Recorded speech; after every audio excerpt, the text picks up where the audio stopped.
യേശു കർത്താവിന്റെ അതിപരിശുദ്ധമോ വാഴ്ത്തപ്പെടുമാറാകട്ടെ. ഇന്നത്തെ ചിന്തയ്ക്കായി പ്രാരംഭമായി അപ്പോസ്തലനായ പത്രോസ് എഴുതിയ ലേഖനം 1 പത്രോസ് 5-ാം അധ്യായം 5 മുതൽ 11 വരെയുള്ള വാക്യങ്ങൾ നമുക്ക് പ്രാരംഭമായി വായിക്കാം. 1 പത്രോസ് 5 മുതൽ 11 വരെയുള്ള വാക്യം വായിച്ചാൽ, അവണ്ണം ഇളയവരെ മൂപ്പന്മാർക്ക് കീഴടങ്ങുകയും എല്ലാവരും തമ്മിൽ തമ്മിൽ കീഴടങ്ങി താഴ്മ ധരിച്ചുകൊള്ളി. ദൈവം നിഗളികളോട് എതിർത്ത് നിൽക്കുന്നു, താഴ്മയുള്ളവർക്കോ കൃപ നൽകുന്നു. അതുകൊണ്ട് തക്ക സമയത്ത് നിങ്ങളെ ഉയർത്തുവാൻ ദൈവത്തിന്റെ ബലമുള്ള കൈക്കീഴിൽ താണിരിപ്പീൻ. അവൻ നിങ്ങൾക്കായി കരുതുന്നതാകയാൽ നിങ്ങളുടെ സകല ചിന്താകുലവും അവന്റെ മേൽ ഇട്ടുകൊള്ളി. നിർമ്മതരായി ഉണർന്നിരിപ്പി. നിങ്ങളുടെ പ്രതിയോഗിയായ പിശാച് അലറുന്ന സിംഹം എന്ന പോലെ ആരെ വിഴുങ്ങേണ്ടു എന്ന് തിരഞ്ഞു ചുറ്റി നടക്കുന്നു. ലോകത്തിൽ നിങ്ങൾക്കുള്ള സഹോദരവർഗത്തിന് ആ വക കഷ്ടപ്പാടുകൾ തന്നെ പൂർത്തിയായി വരുന്നുവെന്ന് അറിഞ്ഞ് വിശ്വാസത്തിൽ സ്ഥിരതയോടെ അവനോട് പിശാചിനോട് എതിർത്ത് നിൽപ്പി. അല്പകാലത്തേക്കുള്ള കഷ്ടം സഹിക്കുന്നുവെങ്കിൽ നിങ്ങളെ ക്രിസ്തുവിൽ തന്റെ നിത്യ തേജസ്സിനായി വിളിച്ചിരിക്കുന്ന സർവകൃപാലുവായ ദൈവം തന്നെ യഥാസ്ഥാനപ്പെടുത്തി ഉറപ്പിച്ച് ശക്തീകരിക്കും. ബലം എന്നേക്കും അവനുള്ള തമ്പുരാനുള്ളത്. ഹല്ലേലൂയ. നമ്മുടെ 5-ാം അധ്യായത്തിന്റെ 5 മുതൽ 11 വരെയുള്ള വാക്യങ്ങളാണ് ഷൂപ്പാസ് ഇപ്പോൾ വായിച്ചത്. 5 മുതൽ 11 വരെയുള്ള വാക്യം. താഴ്മ ധരിക്കുക, നിഗളികളോട് ദൈവം എതിർത്തു നിൽക്കുന്നു, കൃപ ആറമേൽ ചൊരിയപ്പെടുന്നു. കൃപ ഡിമാൻഡ് ചെയ്ത് ലഭിക്കുന്നതല്ല എന്ന് നിങ്ങൾക്കറിയാം. തമ്പുരാന്റെ കൃപ നമ്മൾ പറയത്തില്ലേ, ഞാൻ ചോദിക്കാത്തത് നനയ്ക്കാത്തത് എൻ്റെ ജീവിതത്തിൽ ദൈവം തന്നതാണ് കൃപ, അല്ലേ? ഞാൻ ജീവിക്കുന്നത് തന്നെ അവന്റെ കൃപയാലാണ്. എന്റെ സർവ്വ നന്മകളും അനുഗ്രഹങ്ങളും ദൈവത്തിന്റെ കൃപയാണ്. അപ്പോൾ നമ്മൾ ഡിമാൻഡ് ചെയ്തതല്ല, നമ്മുടെ പ്രവർത്തിക്ക് ലഭിച്ച കൂലിയല്ല, പകരം കർത്താവിന് നമ്മളോട് ഇഷ്ടം തോന്നി. അപ്പൊ കൃപമേൽ കൃപ ഒരു വ്യക്തിയുടെ ജീവിതത്തിൽ പെരുകി വരുന്നത് അതിന്റെ വിഷയം, അതിന്റെ ബേസ് എന്താന്ന് ചോദിച്ചാൽ താഴ്മ ധരിക്കുന്നവർക്കാണ്, അല്ലേ? താഴ്മ ധരിക്കുന്നവരുടെ മേൽ കൃപ പെരുകി വരും. ഹല്ലേലൂയ. അപ്പം നിങ്ങളായിരിക്കുന്ന പൊസിഷനിൽ കീഴടങ്ങിയിരിക്കേണ്ട മണ്ഡലങ്ങളിൽ കീഴടങ്ങിയിരിക്കണം, എതിർത്ത് നിൽക്കുവാനല്ല. അയ്യോ, അത് വലിയ പാടുള്ള കാര്യമാണ്. എന്നെ തൊടുന്ന വിഷയങ്ങൾ, എന്നെ ബാധിക്കുന്ന വിഷയങ്ങൾക്ക് ഒരു മറുപടി പറഞ്ഞില്ലെങ്കിൽ എന്നിങ്ങനെ മറുപടി പറയാതെ നിശബ്ദമായി ഇരിക്കുവാൻ നമ്മളെ പ്രാപ്തമാക്കുന്ന പരിശുദ്ധാത്മാവിൽ നമ്മൾ എന്ത് ചെയ്യണം? പൂർണ്ണമായി സറണ്ടർ ചെയ്യണം. ഒരു സമർപ്പണം ഉണ്ടാകണം. പരിശുദ്ധാത്മാവേ, അങ്ങയുടെ നിയന്ത്രണം എൻ്റെ മേൽ ഉണ്ടാകണമേ. എൻ്റെ ബുദ്ധിയല്ല പ്രവർത്തിക്കേണ്ടത്, ദൈവത്തിന്റെ ആത്മശക്തി പ്രവർത്തിക്കണം. ബുദ്ധി പ്രവർത്തിക്കുമ്പോഴാണ് ആ പല്ലിന് പല്ല്, കണ്ണിന് കണ്ണെന്ന് പറയുന്ന തത്വത്തിലേക്ക് നമ്മൾ എത്തുന്നത്, അല്ലേ? തിരിച്ചു പറഞ്ഞാൽ, എന്നോട് പറഞ്ഞാൽ ഞാൻ തിരിച്ചു പറയും, എന്നോട് പ്രവർത്തിച്ചാൽ ഞാൻ തിരിച്ചു പ്രവർത്തിക്കും. ഹല്ലേലൂയ. നിശബ്ദമായിരുന്ന് നിനക്ക് വിരോധമായി എഴുന്നേൽക്കുന്നവനോട് പോലും അവന്റെ ഹൃദയത്തിൽ അങ്ങനെയുള്ളവർക്ക് വേണ്ടി പ്രാർത്ഥിക്കുവാനുള്ള ഒരു കൃപ നിങ്ങളുടെ മേൽ ഉണ്ടാകണമെങ്കിൽ, അല്ലെങ്കിൽ ശാന്തമായ വിഷയങ്ങളെ ഹാൻഡിൽ ചെയ്യുവാൻ ഒരു കൃപ നിങ്ങളുടെ മേൽ വെളിപ്പെടണമെങ്കിൽ പരിശുദ്ധാത്മാവിന്റെ സാന്നിധ്യം ഉണ്ടാകണം, അല്ലേ? താഴ്മ ധരിപ്പീൻ. എന്ത് ചെയ്യാം? എൽഡേഴ്സിന്റെ മുന്നിൽ എന്ത് ചെയ്യണം? നിങ്ങൾ കീഴടങ്ങിയിരിപ്പീൻ. ഹല്ലേലൂയ. അപ്പൊ അതിന്റെ 6-ാം വാക്യം ഒന്നുകൂടെ വായിക്കാം. 5:6. അതുകൊണ്ട് അവൻ നിങ്ങളെ തക്ക സമയത്ത് ഉയർത്തുവാൻ ദൈവത്തിന്റെ ബലമുള്ള കൈക്കീഴിൽ താണിരിപ്പീൻ. അപ്പം ഉയർച്ച സംഭവിക്കുന്നത് എങ്ങനെയാ? എപ്പോഴാ ഉയർച്ച? തക്ക സമയത്ത്, അതിന്റെ റൈറ്റ് ടൈമിലാണ് ഉയർച്ച ഉണ്ടാകുന്നത്, അല്ലേ? എന്റെ ദൈവം നിങ്ങളെ തകർത്ത് നശിപ്പിച്ച് നിങ്ങളെ ഒരു പരസ്യകോലമാക്കി മാറ്റാനല്ല വിളിച്ച് വേർതിരിച്ചത്. ഉയർച്ച സംഭവിക്കാൻ. അല്ലെ, ഉയർത്തി മാനിക്കുന്നവന്റെ വ്യാപാര ശക്തി വെളിപ്പെടണമെങ്കിൽ 6 കൈക്കീഴിൽ താണിരിക്കണം. ആ സപ്ലൈ ചെയ്യുന്നവന്റെ കൈക്കീഴിൽ താണിരിക്കണം. ഉയർച്ചയുടെ ഉടമസ്ഥന്റെ കൈക്കീഴിൽ, നിനക്ക് വേണ്ടി സകലതും അർപ്പിച്ചവന്റെ കൈക്കീഴിൽ എന്ത് ചെയ്യണം? താണിരിക്കണം. ഹല്ലേലൂയ. അങ്ങനെ ഇരുന്നാൽ എന്താ ബെനിഫിറ്റ്? അങ്ങനെ ഇരിക്കുന്നുള്ള പ്രയോജനം എന്താ? അവൻ നിങ്ങളെ തക്ക സമയത്ത് എന്ത് ചെയ്യും? വായിച്ച വാക്യം, നിങ്ങളെ ഉയർത്തുവാൻ അവന്റെ ബലമുള്ള കൈക്കീഴിൽ. അല്ലെ, ഈ ലോകപ്രകാരമുള്ള എല്ലാ ബന്ധങ്ങളും അടുപ്പങ്ങളും, ഈ ലോകപ്രകാരമുള്ള എല്ലാ സഹായങ്ങൾക്കും ഒരു പരിധിയുണ്ട്. ഒരു പരിധിക്കപ്പുറത്ത് ആരും കയറി ഇടപെടുകയില്ല. നിന്നിൽ നിന്നും റിട്ടേൺ ഇല്ല എങ്കിൽ, നിന്നിൽ നിന്നും ഉദ്ദേശിക്കുന്ന ഫലം അത് ലഭിക്കുന്നില്ലെന്ന് കണ്ടാൽ, ഒരു പ്രയോജനം ഇല്ലെന്ന് കണ്ടാൽ എല്ലാവരും നിന്നെ ഉപേക്ഷിക്കും. ഹല്ലേലൂയ. എന്നാൽ നിന്നെ ഉപേക്ഷിക്കാത്ത ഒരുവനുണ്ട്, അവന്റെ പേരത്രേ യേശു കർത്താവ്. ഇത്രയും വലിയ പ്രശ്നങ്ങളിൽ, ഇത്രയും വലിയ വിഷയങ്ങളുടെ മുമ്പിലൊക്കെ എന്നെ ആര് സഹായിക്കും? സഹായിക്കുന്ന ഒരുവനുണ്ട്, അവന്റെ പേരത്രേ യേശു കർത്താവ്. ചുറ്റുമുള്ള വിഷയങ്ങൾ ഭയങ്കരമാണ്. എത്രയോ ഭയങ്കരമായ രീതിയിൽ സംവിധാനങ്ങൾ ബലപ്പെട്ടുകൊണ്ടിരിക്കുകയാണ്. ഈ മാർഗത്തിൽ നിൽക്കുന്നവർക്ക് നേരെ ഉണ്ടാകുന്ന പ്രശ്നങ്ങൾ എത്ര വലുതാണ്. നമുക്ക് നേരെ ആര് സംസാരിക്കും? നമുക്ക് വേണ്ടി ആര് പ്രവർത്തിക്കും? ഹല്ലേലൂയ. വചനം പറയുന്നു, നീ ഉറച്ചു നിൽക്കുക, സ്ഥിരമായി നിൽക്കുക, ഞാൻ നിന്റെ കൂടെയുണ്ട്. ഹല്ലേലൂയ. ഇപ്പൊ ലോകപ്രകാരമുള്ളവനൊരു വിഷയം വന്നാൽ എന്ത് ചെയ്യും? നിന്നെ ഇട്ടിട്ട് ഓടിപ്പോവും. നിന്നെ കൊണ്ട് 10 രൂപയ്ക്ക് പ്രയോജനമില്ലെന്ന് കണ്ടാൽ, നിന്നെ കൊണ്ട് ഒരു വാക്കിന് പ്രയോജനമില്ലെന്ന് കണ്ടാൽ നിന്റെ കൂടെ എടുക്കാൻ ആരും കാണുകയില്ല. പക്ഷേ ഏത് ഘട്ടത്തിൽ നിന്നെ ചേർത്ത് പിടിക്കുന്ന ഒരുവനുണ്ട്, അവന്റെ പേരത്ര യേശു കർത്താവ്. അപ്പം ആ യേശു കർത്താവിന്റെ ബലമുള്ള കൈക്കീഴിൽ താണിരുന്നാൽ, നിന്റെ വിഷയങ്ങളെ സമർപ്പിച്ച് സ്വസ്ഥനായിരുന്നാൽ എന്തു സംഭവിക്കും? തക്ക സമയത്ത്, എന്താ, അതിന്റെ റൈറ്റ് ടൈമിൽ നിങ്ങൾക്ക് ഉയർച്ചയുണ്ടാകും. 2 കൊരിന്ത്യർ 10:3-4. 2 കൊരിന്ത്യർ 10-3-4 വാക്യങ്ങൾ. ഞങ്ങൾ ജഡത്തിൽ സഞ്ചരിക്കുന്നവരെങ്കിലും ജഡപ്രകാരം പോരാടുന്നില്ല. കേട്ടോ, ഇത് ഇച്ചിരി അക്സെപ്റ്റ് ചെയ്യാൻ, വായിച്ചു വിടാൻ എളുപ്പമാണ്. ഇത് ഉൾക്കൊണ്ട് ഒരു ക്രിസ്തുവിലായിരിക്കുന്നവൻ ജീവിക്കുക എന്ന് പറയുന്നത്, ഹല്ലേലൂയ, അത് വലിയ വസ്തുതയാണ്. ക്രിസ്തുവിലായിരിക്കുന്നു എന്നുള്ള ബോധ്യമുള്ളവന് ഉറപ്പായിട്ട് ജീവിക്കാൻ പറ്റും. ആ ബോധ്യം ഇല്ലാത്തത് കൊണ്ടാണ് ജഡത്തിൽ പോരാടുന്നവൻ. അർത്ഥം മനസ്സിലാകുന്നുണ്ടോ? ക്രിസ്തുവിലാന്നുള്ള പരിജ്ഞാനം നമ്മൾ എങ്ങനെ ഉണ്ടാകുന്നത്? 6 സഹായത്താൽ ഉണ്ടാകുന്നത് പരിശുദ്ധാത്മാവിന്റെ സഹായത്താലാണ്. ഞാൻ ക്രിസ്തുവിലാണെന്നുള്ള ബോധ്യം ഉണ്ടാകുന്നു. ഞാൻ ഇരിക്കേണ്ട ഇടം എവിടാന്ന് എനിക്ക് നല്ല ബോധ്യം ഉണ്ടാകുന്നു. ആര് മുഖാന്തരം? പരിശുദ്ധാത്മാവ് മുഖാന്തരം. ഹല്ലേലൂയ.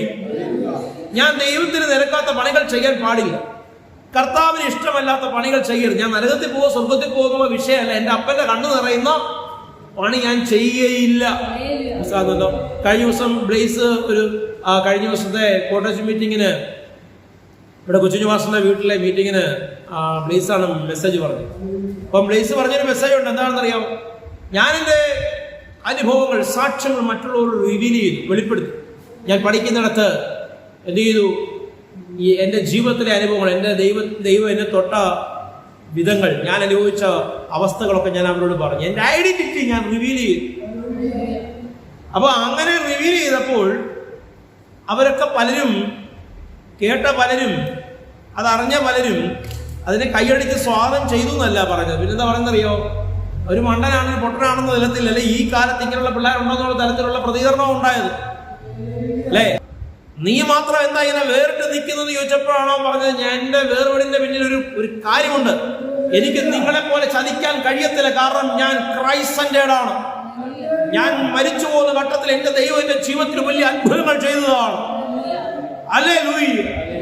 അതിന്റെ അടുത്ത റിസൾട്ട് എന്ന രീതിയിൽ അവൻ എനിക്ക് പറഞ്ഞു, അതുകൊണ്ട് എനിക്ക് ഒത്തിരി പ്രയോജനം ഉണ്ടായി. ഒന്ന്, അവർ പോകുന്ന പല തലങ്ങളിൽ ദൈവത്തിന് നിരക്കാത്ത പലയിടത്ത് പോകാൻ പദ്ധതി ഇടുമ്പോൾ അവനെ വിളിക്കത്തില്ല. എന്നറിയാവോ? അവനെ വിളിച്ചാൽ അവൻ വരത്തില്ലെന്നറിയാവുന്നതുകൊണ്ട് അവർ വിളിക്കാതെ. കാരണം ഇവൻ ഞങ്ങളുടെ കൂട്ടത്തിൽ പെട്ടവനല്ല. അതുകൊണ്ട് അവനെ പേരുകൊണ്ട് ക്രിസ്ത്യൻ, ഒരു നാമധാരി ആയതുകൊണ്ട് നിന്നെ ക്രിസ്ത്യാനി ആരും അംഗീകരിക്കത്തില്ല. ക്രിസ്ത്യാനി എന്ന് നിന്നെ ഉൾക്കൊള്ളണമെങ്കിൽ ക്രിസ്തുവിന്റെ സ്വഭാവം വെളിപ്പെടുത്തുന്നവനായി നീ മാറണം. അർത്ഥം മനസ്സിലാകുന്നുണ്ടോ? Hallelujah, hallelujah. ഇന്നലെ പ്രസംഗിച്ചവൻ താണ്ട് ആടി ആടി വരുന്നു എന്ന് പറഞ്ഞാൽ അവനെ ആരെങ്കിലും അംഗീകരിക്കും? ഭയങ്കര സ്തോത്രം, ഹല്ലേലൂയ, ഗ്ലോറി ഒക്കെ പറഞ്ഞു കൈയൊക്കെ വീശി സ്തോത്രം. ആണ്ട് ഒരു തിക്കിന്റെ തിരക്കിന്റെ ഇടയിൽ കൂടെ ഒരാൾ ഇറങ്ങി വരുന്നു. ആഹാ, ഇത് നമ്മുടെ ഇന്നാരല്ലേ, ഇവരൊക്കെയാണ് പ്രാർത്ഥിക്കോ? ചോദിക്കത്തില്ലേ? സാധാരണ ഞാൻ ചോദിക്കത്തില്ലേ? അപ്പൊ ക്രിസ്തുവിലായിരിക്കുന്നവരെ കുറിച്ച് സമൂഹത്തിനൊരു ബോധ്യമുണ്ട്. അപ്പം ബ്ലേസ് പറഞ്ഞാണ്, ക്രിസ്തു മത വിശ്വാസിയല്ലാത്തൊരു ചെറുപ്പക്കാരൻ പയ്യൻ അവന്റെ ആ സാക്ഷ്യം കേട്ട് അവനോട് പറഞ്ഞു, എടാ നിന്റെ സാക്ഷ്യം എനിക്ക് ഒത്തിരി ഇഷ്ടപ്പെട്ടെന്ന് പറഞ്ഞു. അവൻ പറഞ്ഞ വിഷയങ്ങളെ അവൻ ശ്രദ്ധ വെച്ച് കേട്ടു. മറ്റേ നാമധാരികൾ കേട്ടില്ല, അവർക്ക് അത് ഉൾക്കൊള്ളാൻ കഴിഞ്ഞില്ല. കാരണം അവരുടെ കുഞ്ഞുനാൾ മുതൽ ഇതൊക്കെ കേട്ടിട്ടുള്ളൂ, അതുകൊണ്ട് അവർക്ക് കേൾക്കാൻ താല്പര്യമില്ല. മനസ്സിലാകുന്നുണ്ടോ? കേൾക്കാത്തവൻ അത് കേട്ടു. അവർ പോകുന്ന വഴികളിൽ, അവർ പോകുന്ന എല്ലാ മേഖലകളിലും സ്തോത്രം ഇവനെ ഉൾക്കൊള്ളിക്കത്തില്ലായിരുന്നു. കാരണം പറഞ്ഞവന്റെ ജീവിതം, പറച്ചിലും ജീവിതവും രണ്ടും രണ്ടാണെങ്കിൽ അത് വ്യത്യാസം വരുമോ? ഇല്ല. കണ്ടന്റ് മനസ്സിലാകുന്നുണ്ടോ? പറച്ചിലും ജീവിതവും രണ്ടും രണ്ടായി പോകരുത്. നീ എന്തു പറയുന്നു അത് നിന്റെ ജീവിതത്തിൽ അതുപോലെ വെളിപ്പെടുത്തേണ്ടത് ആവശ്യമാണ്. ഹല്ലേലൂയ. ചേർന്ന് കർത്താവിനെ സ്തുതിച്ചാട്ടെ. സ്തോത്രം. നമ്മള് വായിച്ച ഭാഗം ഒന്നിനൊന്ന് വായിച്ചാട്ടെ. ഞങ്ങൾ ജഡപ്രകാരം സഞ്ചരിക്കുന്നവരെങ്കിലും ജഡപ്രകാരം പോരാടുന്നില്ല. നമ്മൾ എന്തിലായിരിക്കുന്നത്? അല്ലേ? ഫ്ലഷില അല്ലേ? അല്ലേ? മാംസം, ത്വക്ക്, അല്ലേ? പഞ്ചേന്ദ്രിയങ്ങൾ നിയന്ത്രിക്കപ്പെടുന്ന ശരീരം, അല്ലേ? നമ്മുടെ സെൻസ് ഓർഗൻസ് ഒക്കെ നമുക്കറിയാമല്ലോ. ഈ ജഡത്തിലാണ് നമ്മൾ ജീവിക്കുന്നത്. നമ്മൾ കാണുന്നു, കേൾക്കുന്നു, സ്പർശിക്കുന്നു. പക്ഷെ ഞങ്ങളുടെ പോരിന്റെ ആയുധങ്ങൾ ജഡികങ്ങളല്ല. ഞങ്ങളുടെ കൈക്ക് ബലമുണ്ട്, പക്ഷെ ഞങ്ങൾ എന്ത് ചെയ്യത്തില്ല? ഈ കൈ വേണ്ടാതീനത്തിന്, മറ്റുള്ളവന്റെ വേദനയ്ക്ക് വേണ്ടി കൈ എന്ത് ചെയ്യത്തില്ല? ചലിപ്പിക്കത്തില്ല. മനസ്സിലാകുന്നുണ്ടോ? ഞങ്ങളുടെ പോരിന്റെ ആയുധങ്ങൾ ജഡികങ്ങളല്ല. ഹല്ലേലൂയ. അതെങ്ങനാ? അങ്ങനെ പറഞ്ഞാൽ എങ്ങനാ? എത്രത്തോളം വേദനിപ്പിക്കുകയും എത്രത്തോളം അസ്വസ്ഥപ്പെടുത്തുകയും എത്രത്തോളം ഞങ്ങളെ പുറകെ നടന്ന് ഞങ്ങളെ പീഡിപ്പിക്കുകയും ഞങ്ങളെ ദ്രോഹിക്കുകയും ചെയ്യുന്നവരോടൊക്കെ അങ്ങ് ക്ഷമിക്കാനാണോ ഈ പറയുന്നത്? പലരും ചോദിക്കാനുള്ള ചോദ്യം അത്. അപ്പൊ വേണ്ട കുഞ്ഞെ, ക്ഷമിക്കണ്ട, നമുക്കൊന്നും അവന് വേണ്ടി ഇരിക്കാം, ഒരു 3 ദിവസം ഇരിക്കാം, ഒരു 21 ഇരിക്കാം എന്നൊക്കെ പറഞ്ഞ് ആരെങ്കിലും നിങ്ങളെ വിളിക്കുന്നുണ്ടെങ്കിൽ അവർ ക്രിസ്തു കേന്ദ്രീകൃതമായ സമൂഹത്തിന്റെ ഭാഗമല്ല. അവർ മുന്നോട്ട് വയ്ക്കുന്ന ആഭിചാര ശക്തികളത്രേ. ഈ ബൈബിൾ എടുത്ത് ഏതെങ്കിലും ഒരു വ്യക്തിയുടെ പേര് പറഞ്ഞ് അല്ലെങ്കിൽ ഏതെങ്കിലും കുടുംബത്തിന്റെ പേര് പറഞ്ഞ് അവരെ നശിപ്പിക്കുവാൻ വേണ്ടി പ്രത്യേകമായ പ്രാർത്ഥന നടത്തുന്ന ആരെങ്കിലും ഒക്കെ എവിടെയെങ്കിലും ഇരുന്ന് എന്നെ കേൾക്കുന്നുണ്ടെങ്കിൽ ഹല്ലേലൂയ, തിരിച്ചറിഞ്ഞുകൊള്ളുക, അവർക്ക് വരാൻ പോകുന്ന ശിക്ഷ വലുതായിരിക്കും. ഹല്ലേലൂയ.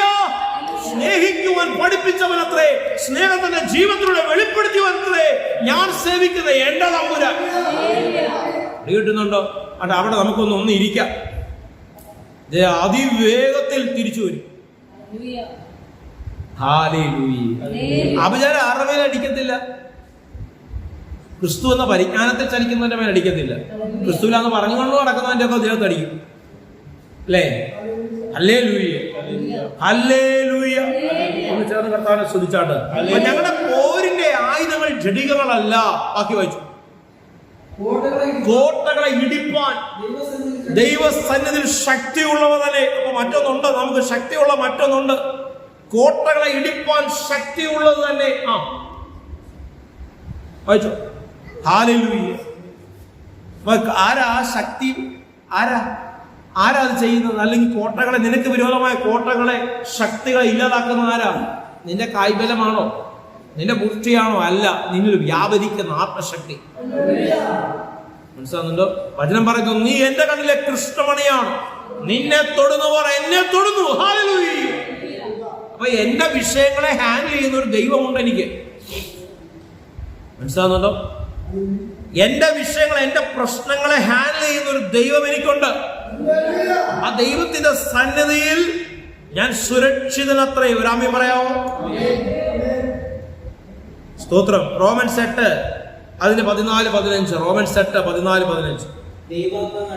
ദൈവാത്മാവ് നടത്തുന്നവരെല്ലാവരും ദൈവത്തിന്റെ മക്കൾ, അല്ലെ? ദൈവത്തിന്റെ മക്കൾ എന്ന് പറഞ്ഞാൽ ഈ ബൈബിൾ ഇങ്ങനെ പിടിച്ചുകൊണ്ട് നെഞ്ചത്തോട് നടക്കുന്നവരെന്ന അർത്ഥത്തിലല്ല, അല്ലെങ്കിൽ ഞായറാഴ്ച ദിവസം ചർച്ചിൽ പോകുന്നവരെന്ന അർത്ഥത്തിലല്ല. അല്ലെങ്കിൽ ഏതെങ്കിലും പ്രത്യേകമായ ഒരു കളർ ഡ്രസ്സ്, അല്ലെങ്കിൽ എത്രയും പ്രത്യേകമായ ഒരു വസ്ത്രവിധാനം, പുറമേയുള്ള ഏതെങ്കിലും ഒരു തലം, കണ്ടോ ദൈവത്തിൽ നടക്കുന്നു, നിങ്ങൾ ദൈവമക്കളെ കണ്ടോ, വേഷം കൊണ്ട് തന്നെ അറിയാം. ഞാനിന്ന് ഈ ബ്ലാക്ക് ഇട്ടതുകൊണ്ട് പറയല്ല കേട്ടോ, ഞാൻ വെള്ളയിടും ബ്ലാക്ക് ഇടും പല കളറുള്ള വസ്ത്രം ഇടുന്നവല്ല. ഞാൻ അങ്ങനെ വസ്ത്രത്തിന്റെ കോഡിൽ വലിയ ഇത് കാണുന്നില്ല. വെള്ള ഇടുന്നവരെ ഞാൻ ബഹുമാനിക്കുന്നവല്ല. പക്ഷേ ഈ വെള്ളയിട്ട് നടന്നാലേ നീ ക്രിസ്തുവിലാകത്തുള്ളൂ, അതാണ് ക്രിസ്തുവിലായതിന്റെ അടയാളം എന്ന് പറഞ്ഞ് അതിന് പറ്റിയ വാക്യങ്ങളൊക്കെ അടർത്തിയെടുക്കുന്നവൻ, നിന്നിൽ നിന്ന് പുറപ്പെടുന്ന ഫലം എന്താണെന്ന് നോക്കിക്കൊണ്ടിരിക്കുന്ന ഒരു സമൂഹമുണ്ട്. കഴിഞ്ഞ ദിവസത്തെ കോട്ടേജ് മീറ്റിംഗിൽ ബ്ലേസ് പറഞ്ഞ വേറൊരു വിഷയം ഞാൻ പ്രത്യേകം ശ്രദ്ധിച്ചു. സ്തോത്രം. ക്രിസ്തുവിലേക്ക് ഒരു വ്യക്തിയെ അടുപ്പിക്കുന്നതിന് പകരം പലപ്പോഴും സംഭവിക്കുന്നത്, ആത്മീയതയുടെ മുന്നിൽ നിൽക്കുന്ന അല്ലെങ്കിൽ ദൈവികമായ ശുശ്രൂഷകളിൽ മുന്നിൽ നിൽക്കുന്ന വ്യക്തികളുടെ പല സംസാരങ്ങളും പ്രവർത്തികളും അടുപ്പിക്കുന്നതിന് വരെ അകറ്റിക്കളയും. മനസ്സിലാകുന്നുണ്ടോ? നീ പാപിയാണ്, ഇന്നാരിനാര് പാപികളാണ്, ഇന്നാരിനാര് മോശക്കാരാണ്, അവരെയൊന്നും ദൈവം സ്വർഗ്ഗത്തിൽ പോകത്തില്ല, അവരൊക്കെ നരകത്തിലേ പോകത്തുള്ളൂ, അവരെ അടുപ്പിക്കാൻ കൊള്ളത്തില്ല, അവരൊക്കെ എങ്ങോട്ട് പോകാനുള്ളവരാ? ഇവരെല്ലാം കൾട്ടുകളാണ്, കൾട്ട് തിയറി അല്ലേ, ദുരുപദേശങ്ങളാണ്. എന്താ ദുരുപദേശം എന്ന് പറഞ്ഞാൽ എന്താ? ഉപദേശത്തിൽ ദുഷിച്ച തലം വരുന്നത് എവിടെ? എന്താ ദുഷിച്ച തലം? നമുക്ക് വേണ്ടി അവസാനമുള്ള രക്തം വരെ ഊറ്റി തന്ന ക്രിസ്തുവിനെ മറച്ചു വെച്ചുകൊണ്ട് പഴയ ദൈവത്തിന്റെ കഥ പറയുന്നവനത്ര യഥാർത്ഥ ദുരുപദേശം. പിടികിട്ടുന്നുണ്ടോ?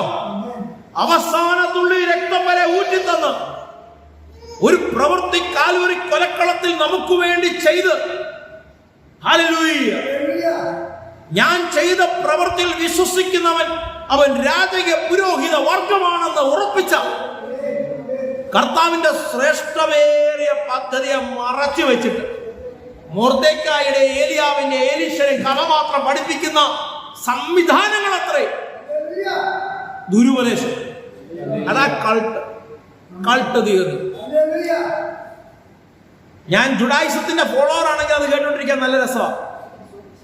യൂതമതത്തിന്റെ ഫോളോവറായി പലപ്പോഴും ക്രൈസ്തവ സമൂഹം മാറ്റപ്പെടുന്നു. ജുഡായിസത്തിന്റെ ഫോളോവേഴ്സ് അല്ല ക്രിസ്ത്യൻസ്, ക്രിസ്തുവിന്റെ അനുയായികളാണ് ക്രിസ്ത്യൻസ്. യേശു കർത്താവ് തന്റെ ക്രൂശിൽ കാണിച്ചു തന്ന വലിയ മഹനീയമായ ഒരു ശുശ്രൂഷയുണ്ട്, അല്ലെങ്കിൽ ഒരു പൂർത്തീകരണ ശുശ്രൂഷയുണ്ട്. സകലതും നിവർത്തിയായെന്ന് അവൻ നിലവിളിച്ചു. തന്റെ പ്രാണനെ തന്റെ പിതാവിന്റെ സന്നിധിയിൽ സമർപ്പിച്ചു. തന്റെ പിതാവിനെ തന്റെ ജീവിതം കൊണ്ട് അവൻ വെളിപ്പെടുത്തി കൊടുത്തു. എന്റെ യേശു കർത്താവ് തന്റെ ജീവിതം കൊണ്ട് ആരെ വെളിപ്പെടുത്തി? തന്റെ പിതാവിനെ വെളിപ്പെടുത്തി. നിങ്ങൾ അറിഞ്ഞതോ നിങ്ങൾ മനസ്സിലാക്കിയതോ അല്ല എന്റെ പിതാവ് കരുണാസമ്പന്നനാണ്. ആരാ എന്റെ പിതാവ്? ആരാ? കരുണാസമ്പന്നനാണ്. ഹല്ലേലൂയ.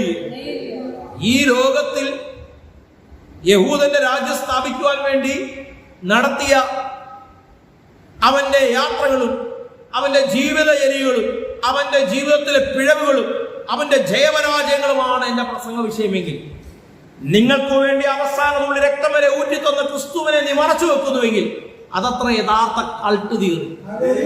മനസ്സിലാകുന്നുണ്ടോ? അത് ഹല്ലേലൂയ പുറമേയുള്ള ഔട്ടറിന്റെ വിഷയം കൊണ്ടുവരുന്ന വിശുദ്ധനാന്നോ അശുദ്ധനാന്നോ ഹല്ലേലൂയ ഒരു നിലപാടിലെത്തുന്നെങ്കിൽ അത് തന്നെ ദൈവവചന വിരുദ്ധമാണ്. ഹല്ലേലൂയ. ചേർന്ന് കർത്താവിനെ ശക്തിയോട് സ്തുതിച്ചാണ്. സ്തോത്രം. റോമൻസ് 8:14-15 വായിക്കുന്നു. വായിച്ചു. ദൈവാത്മാവ് നടത്തുന്നവരെല്ലാവരും. അപ്പം ആരാ ദൈവത്തിന്റെ മക്കൾ? ദൈവാത്മാവ് നടത്തുന്നവരത്രേ ദൈവത്തിന്റെ മക്കൾ. ബുദ്ധി കൊണ്ട് കാര്യങ്ങളെ ഡീൽ ചെയ്യുന്നവരല്ല ദൈവത്തിന്റെ മക്കൾ. ദൈവത്തിന്റെ ആത്മാവിലൂടെ കാര്യങ്ങളെ ഡീൽ ചെയ്യുന്നവരത്രേ ദൈവത്തിന്റെ മക്കൾ. നിങ്ങൾ പിന്നെയും ഭയപ്പെടേണ്ടതിന് ദാസത്വത്തിന്റെ ആത്മാവിനെ അല്ല, നാം അബ്ബാപിതാവേ എന്ന് വിളിക്കുന്ന സ്വപുത്രത്വത്തിന്റെ ആത്മാവിനെ അത്രേ നാം പ്രാപിച്ചത്. നമ്മൾ പ്രാപിച്ചത് എന്തുവാ? ഭയങ്കര പേടിയ. അവന്റെ ആയുധങ്ങൾ, അവന്റെ സംഘടനാ ശക്തികൾ, സംഘബലങ്ങൾ, നോ, ഇവയ്ക്ക് എന്നെ തൊടുവാൻ കഴിയത്തില്ല. ഒറ്റ വാക്കുകൊണ്ട് സർവത്തെ ഉണ്ടാക്കിയ തമ്പുരാൻ എന്റെ കൂടെ ഉണ്ടെങ്കിൽ ദുഷ്ടന്റെ ഒരു ശക്തിയും എന്റെ മേൽ ജയമെടുക്കുകയില്ല. കാരണം ഞാൻ പേടിച്ചോടുവാൻ ഞാൻ ദാസത്വത്തിന്റെ കീഴിലല്ല ഇരിക്കുന്നത്, ഞാൻ പുത്രത്വത്തിലേക്ക് എത്തി. ഞാൻ ആരായി മാറി? ദൈവത്തിന്റെ പൈതലായി മാറി. കണ്ടന്റ് മനസ്സിലാക്കിയാൽ മാത്രം ഒന്ന് കർത്താവിനെ സ്തുതിച്ചാട്ടെ. Hallelujah, hallelujah. എനിക്ക് അവിശുദ്ധ കൂട്ടുകെട്ടുകൾ വേണ്ട. എന്റെ സംവിധാനത്തെ നടത്തിക്കൊണ്ടു പോകാൻ ഇന്ന സംവിധാനങ്ങളൊക്കെ ചേർന്ന് നിന്നില്ലെങ്കിൽ ഈ കാലഘട്ടത്തിൽ ജീവിക്കാൻ പറ്റത്തില്ല. എടാ, ദൈവമാ നിർത്തിയെങ്കിൽ നിന്നെ തൊടാൻ ഒരു ശക്തി കഴിയത്തില്ല. പിടികിട്ടുന്നുണ്ടോ? പിടികിട്ടിന് മാത്രം ഒന്ന് കർത്താവിനെ ശക്തി വസൂലിച്ചാണ്. ഹല്ലേലൂയ. അങ്ങനെയുള്ളവർ പറയും, ഞങ്ങളുടെ പോരിന്റെ ആയുധങ്ങൾ ജഡികങ്ങളല്ല, കോട്ടകളെ ഇടിപ്പാൻ ശക്തിയുള്ള ആത്മബലത്തിൽ ഞങ്ങൾ ആശ്രയം വെക്കുന്നു. നിനക്ക് വിരോധമായി എഴുന്നേൽക്കുന്ന ഒരായുധവും നിന്റെ മേൽ ഫലിക്കയില്ല. നിന്റെ ശത്രു എത്ര ബലത്തോടെ എഴുന്നേറ്റ് വന്നാലും അത് ചെതറിപ്പോകും. അതിന് നിലനിൽക്കാൻ കഴിയത്തില്ലെന്ന് ബോധ്യമുള്ളവർ കരങ്ങളെ തട്ടി ജീവിതത്തിൽ ശക്തിയോടെ